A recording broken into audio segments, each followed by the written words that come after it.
Está começando mais um Justiça do Trabalho na TV, produzido pelo Tribunal Regional do Trabalho de Santa Catarina. Voltamos com o segundo programa da série sobre os conflitos na Síria, com a psicanalista síria Claude Feth Ajar, pesquisadora de temas árabes e autora do livro Imigração Árabe, 100 anos de reflexão. Claude é também vice-presidente da Federação de Entidades Americano-Árabes. Muito bem, Claude, nós fizemos o primeiro programa, conversamos sobre o processo de formação do mundo árabe, sobre os conflitos religiosos, inclusive também sobre a dificuldade de informação que a gente tem na banda ocidental sobre o que acontece no mundo árabe, a cultura, os costumes, o que está acontecendo de fato num país como a Síria, ameaçado de uma intervenção estrangeira. Nós também falamos sobre as insatisfações e os protestos na Síria, como começou esse movimento, as motivações disso tudo, um pouco também sobre os combatentes rebeldes, quem são eles, de onde vem o dinheiro para financiar esse movimento. E agora eu gostaria que a senhora falasse um pouco sobre quem são os chamados ditadores do mundo árabe. Eu pergunto porque a imprensa convencionou que um governo que não é eleito, ele deve ser chamado de ditador.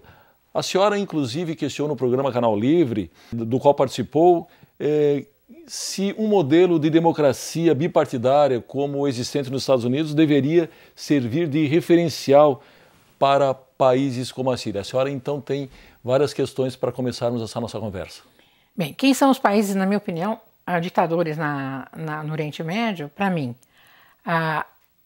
voltando para a questão palestina-israelense, o primeiro, na minha opinião, é Israel, porque não permite que a Palestina tenha um território. Para mim, isso é um comportamento de um ditador. Apesar de ele ter sido eleito, dito democraticamente. O que é democracia? Então, nós voltamos agora para Faisal, da Arábia Saudita. É uma ditadura. O Bahrein é uma ditadura porque ela está lutando uma minoria sunita junto com uma maioria xiita. Né? No Iêmen, eles na verdade compõem entre seu governo e conseguiram superar suas diferenças. Catar, Emirados Árabes, todos esses trabalham para suas próprias famílias, não permitem que uma mulher dirija, não permitem que ela exponha a cabeça sem véu, eles não permitem que a pessoa, tanto que a mão de obra deles vem da Síria, do Líbano, de muitos profissionais liberais. As mulheres da Arábia Saudita e do Catar estudam na Europa, mas voltam e casam-se com os homens retrógrados da Arábia Saudita e a mentalidade é retrógrada deles. Então, para eles é mais fácil que a mulher seja dirigida por um motorista do que ela mesma dirija seu próprio carro. Nós tivemos vários exemplos disso na mídia brasileira. Bashar al-Assad, ele tem um mandato de 7 anos. Ele fez 2 eleições até agora e está querendo se candidatar para 2014. Talvez ele não se candidatasse se não acontecer o que aconteceu. Talvez ele simplesmente abrisse mão de se candidatar e deixaria aberta a possibilidade a outros grupos. Só que, sem dúvida, neste momento não tem ninguém preparado. Como é essa eleição? Essa eleição é livre, é parlamentarista, né? Então o parlamento escolhe, mas o voto é direto no presidente. Aqui nós votamos nele. É aberto aqui as urnas e nós votamos nele. E muita gente nós sabemos que não votou nele. Mas isso daí não invalida o voto. Certo. Não invalida a eleição, o fato de terem opositores. É bom ter eles. É o que ele fala, é ótimo ter opositores, porque iluminam a cabeça do comandante. Claro. Então, o que ocorre com a Síria é mais ou menos isso, e é isso que acontece com os países árabes. Muito bem, por que países como o Egito, que notoriamente tem problemas sérios de relacionamento com a Síria, tanto que fechou a sua embaixada no país, não apoiou uma intervenção militar contra a Síria? O que a Síria e o Egito têm em comum? A República Árabe Unida. O valor que cada um tem da população deles, respeitam seu povo. Eles, na verdade, a eleição que elegeu o Morsi foi uma falsificação. Por quê?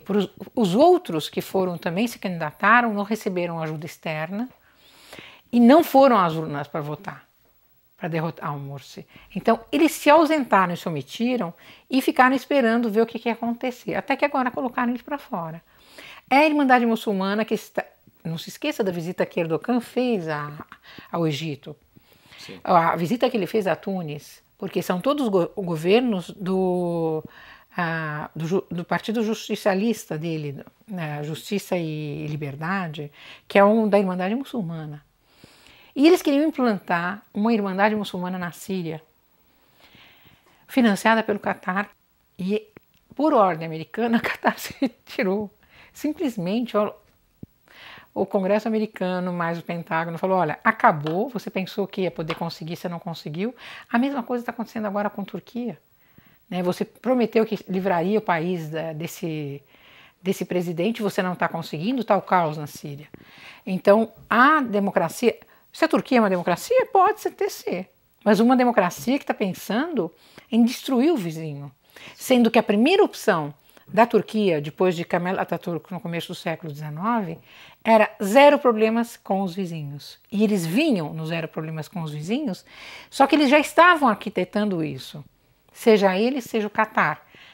Porque em 2008 também, eu fui para lá e eles me diziam assim, para que você vai comprar isso aqui? Vai lá para a Turquia. Abriram, escancararam as fronteiras.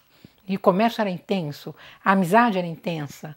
Eu te pergunto, Vanderlei, se o dinheiro investido no Catar para derrubar esse presidente tivesse sido investido para modernizar essas refinarias de petróleo, não teria sido melhor para dar emprego para o cidadão sírio?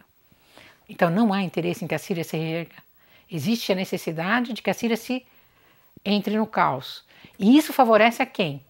Aos Emirados do Golfo, que são ditadores, e favorece a Israel. Certo. Apesar de que Israel se coloca como não. Mas depois que ela fez todos os ataques que ela fez à Síria, a gente tem uma grande dúvida se isso é possível realmente, se tão neutro, porque não são. Muito bem, para a gente encerrar o primeiro bloco, eu gostaria que a senhora falasse sobre o aumento no número de bancos na Síria, como a senhora mencionou numa entrevista que a senhora deu ao programa Canal Livre, que isso é um sintoma claro de maior liberdade econômica. Então vem a pergunta, as liberdades civis são diretamente proporcionais, na sua opinião, às liberdades econômicas? As liberdades civis são, sim, dentro, logicamente, de alguns parâmetros. Nós aqui no Brasil também não temos liberdades civis como a gente pensa que tem. E o que acontece no Brasil hoje nada mais é do que uma contra-insurgência, que eu mostrei um texto dizendo no Canal Livre como é que se prepara uma guerra. Do jeito que se preparou a guerra na Síria, estão querendo preparar a guerra aqui no Brasil. E nós agora abrimos a guarda e mostramos quanto que nós temos no pré-sal. Isso interessa a eles. Então essas badernas que nós temos na rua brasileira, elas nada mais são do que o reflexo de grupos que estão entrando, se camuflando, não mostrando a cara, para depredar pontos de ônibus. Muito bom. Voltando à questão da Síria. A questão da Síria é que ela abriu a liberdade econômica e aumentou o número de bancos, porque esse já estava o projeto da Síria, já articulado pelo Hafez Pai. Bashar veio já e já foi em frente. A mulher do Bashar, ela é economista e financista. Ela trabalhou num banco na Inglaterra, como ele estudou oftalmologia lá antes de assumirem o governo. Então eles tinham vontade e queriam fazer, infelizmente estavam de mãos atadas. Né? Porque quando você tem anos e anos de corrupção, não é fácil você fazer assim, dizer, olha, acabou, a partir de agora não vai ter mais corrupção. Não é assim, não é com edital, né, que isso acontece. Isso acontece com um processo que vai evoluindo, né, que você vai realmente ir coibindo a corrupção. Eu estou com amigos da Síria aqui na minha casa, e eles me disseram o seguinte, todas as vezes que acontece depredações em museus, que essa pessoa trabalha no Ministério da Cultura, depredação em museus, em sítios arqueológicos, e são roubados às vezes de alguns oficiais. A gente fica sabendo, quer dizer, as pessoas começam a falar desse tema, o próprio presidente da República manda buscar as coisas que estão na casa desse fulano, que aproveitou-se da guerra para solapar essas peças de valor do Ministério e põe ele na cadeia. Só que este movimento, eu diria que demorou para acontecer e precisou acontecer para o próprio Bashar al-Assad ter a possibilidade de pôr um pulso firme e saber governar.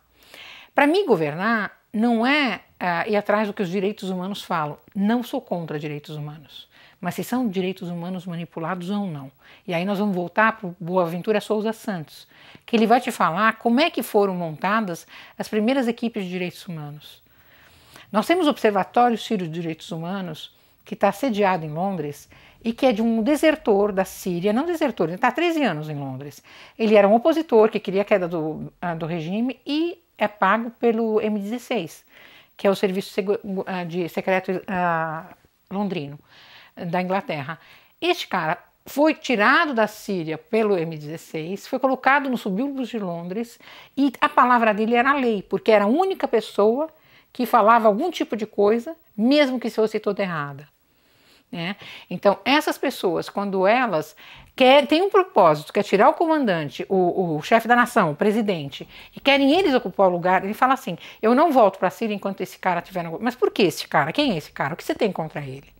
Né? Ele, na verdade, é sunita e quer se vingar de algum cara que eles acham e atribuem a ele todos os erros da história. Na verdade, não é assim. Erros existem em todo o governo. Você pode consertar por dentro, não por fora. Muito bem, eu preciso chamar o primeiro intervalo, nós voltamos em seguida.